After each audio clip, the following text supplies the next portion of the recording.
Muhammadni o'ldirdim. Muhammadni o'ldirdim. Muhammadni o'ldirdim. Sahobalar buni eshitgach nima qilishni bilmay qolishdi. Ba'zilar Madinaga qaytishni o'ylashdi. Allohning habibi shahid bo'ldimi? Mana shu holatda bir kishining hayqirig'i eshitildi. Nima qilib o'tiribsiz? Bu Anas ibn Nadir edi. Nima qilamiz? Rasululloh o'libdilar. Payg'ambar o'ldirilgan bo'lsa ham, uning Robbisi tirikdir.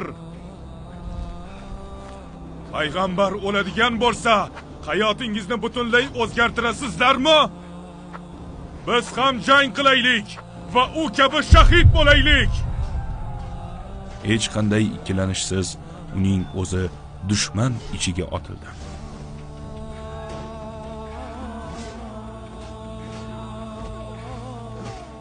Ana shu kuni Allohning rasuliga bo'lgan muhabbati bilan Anas ham shahid bo'ldi.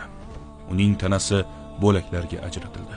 Jangdan keyin singlisi uni barmoqlaridan tanib qoladi.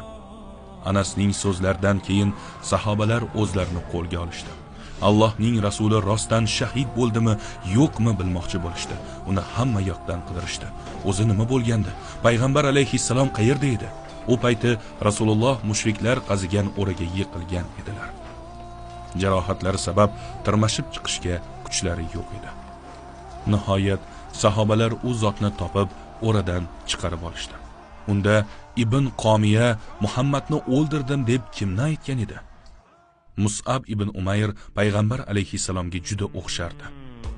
Jang boshlanishidan avval u Rasulullohning yopinchig'ini kiyib olib, musulmonlar bayrog'ini ko'tarib yurgan edi.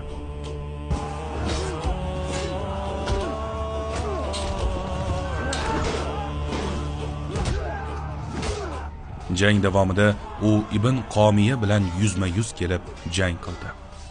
Ibn Qomiya Mus'abning bayroq tutgan qo'lini bir zarbada kesib tashladi.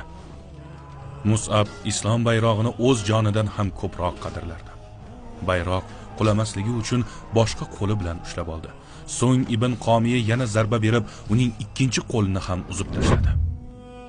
Chidab bo'lmas og'riqqa qaramay, Mus'ab bayroqni yelkasi bilan ko'ksiga qisib tik tutib turdi. Qachonki Ibn Qomiya unga so'nggi zarbani bergach, u shahid bo'ldi. Mus'ab ibn Umayr Madinada islomni tarqatgan kishi, Uhud kunida misli ko'rinmas jasorat bilan jang qildi va o'zini bag'ishlagan bayroq uchun jonini fido qildi. U uchun qiyinchilik kunlar